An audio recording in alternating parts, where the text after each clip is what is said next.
So, Casino Royale, the new Bond movie, starring, you may not have heard this, a new Bond, Daniel Craig. Of course, there was a film of Casino Royale before, but it was the spoof film, so it wasn't, we're not... Doesn't count. It doesn't count. Although, actually, funnily enough... It was terrible. Did you think it was terrible? Yep. Okay, well, I won't fight that particular battle. I think there is an argument to be made for Casino Royale. No, there's not. No, okay. Well, I'll grant you in that case. On this one point, because there'll be other points that we'll disagree on, I'll bow down on that. So, new Casino Royale, new James Bond, starting off on his missions again. Now, the most important thing is he's only just becoming a 00, and in order to become a 00, you have to be a killer. So it's Bond back to his roots, despite the fact that Judi Dench returns, which is slightly confusing because you know Judi Dench from before, and we know that she's already said, Bond, you're a sexist, misogynist dinosaur. Exactly, but you have to wash all that from your mind. And actually, for me, the main achievement of this new Bond film is exactly that. You do feel it. You do feel the pain. You do feel the batterings. You do feel the violence. And in one lengthy sequence, you do feel the torture. There is, as most people probably know by now, a sequence in it in which a naked James Bond is tortured for information which he, being James Bond, is not going to give up. But it is not played for camp laughs. It isn't, it's played fairly straight, and it's tough.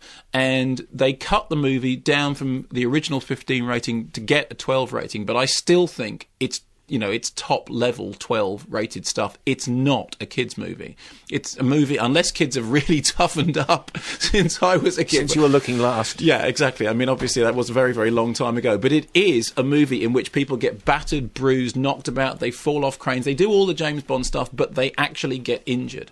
And centrally, Daniel Craig gets injured. I can't remember a more battered-looking Bond. I mean, I think that Daniel Craig is great. I feel this terrible sense of, I told you so, because when we were here on the programme and all those people saying he's the wrong person, I was saying, no, he's not, he's great, because he's a really good actor and he can pull anything off. He sat in that chair. Did he?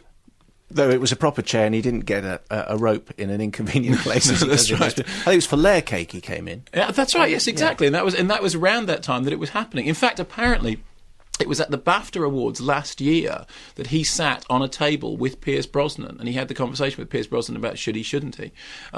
Anyway, I was really, really pleased because 5 minutes into the movie, everyone knows he is the new James Bond. I mean, the opening sequence, it's death in toilets, so they're getting you back into the gutter, and it's just like he's confident, he's beefed up enormously. There is a sequence in which he walks out of the sea, which really gives the the Dr. No scene with what's her name, Ursula Andress. I mean, he has larger chest than Ursula Andress for one thing, and the water is dripping off him with these tight little shorty shorts on. And, every single person in the audience, male or female, doesn't make a difference, is going, blimey, Charlie, what have you been eating? Because he's like a Kraft Dairy Lee on legs. Criticisms of the film are this: it is undoubtedly 20 minutes too long, and on that point I agree with you. However, you're in exactly the wrong place to be bored. Actually, one of the clever things... The audience? No, you...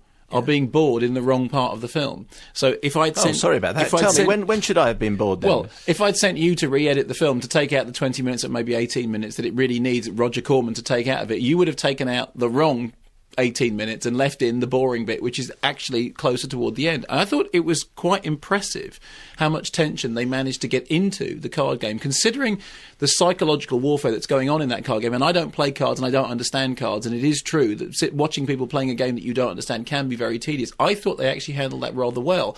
They particularly handled well the scene in which James Bond nearly dies in between hands of cards and then has to go out and restart himself, and then comes back into the game looking still suave and sophisticated, if a little bit ruffled, for the fact that he almost went on to meet his maker in the great beyond. But towards the end, in the latter section, it did really start to sag for me. And also, I have to say, I was slightly less than interested by the love interest. And that's a bit of a problem, because what they try to do is a kind of, On Her Majesty's Secret Service type connection with James Bond falls in love, significant other, which of course James Bond in all the other films never has a significant other. He has a person that he's particularly bothered about that afternoon, and then forget him about. We move on to the next one. But they do try to make a significant other, and I don't think that works entirely successfully. I thought it. I mean, it's almost bereft of love interest, really. It is, yes, it is. Which might sound odd given what you've just said, but actually. there's hardly any of it. And I was thinking, well, actually, it's quite good because it's so gritty and down and dirty. You don't want him to start falling in love and being all squishy on us. But the point that he does start falling in love, which is, I mean, you have to... Is that when I should have got bored? Yes. Oh, no. Can I ask a question?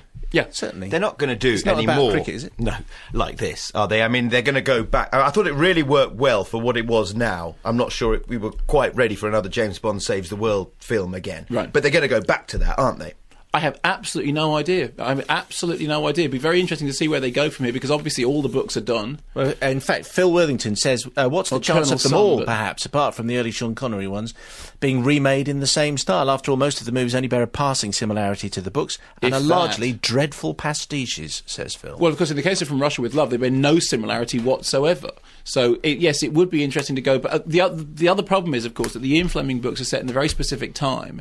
And one of the interesting things about this film is it's very non-specific about when it is set. I mean, there is some sort of slightly retro cars in it, but it does deliberately try and take you out of a specific time zone. There is also a moment in it which I think we all howled at. Well, now when you go and see this movie, I think you should stand up and say something, because this is the end. What's the narrative cinema? It's you know, and now a word from our sponsors. Now there's product placement, which we kind of have all got used to. Okay. I mean, we know that it's going to happen. We know there'll be a close-up of a beer or a close-up of a particular shop.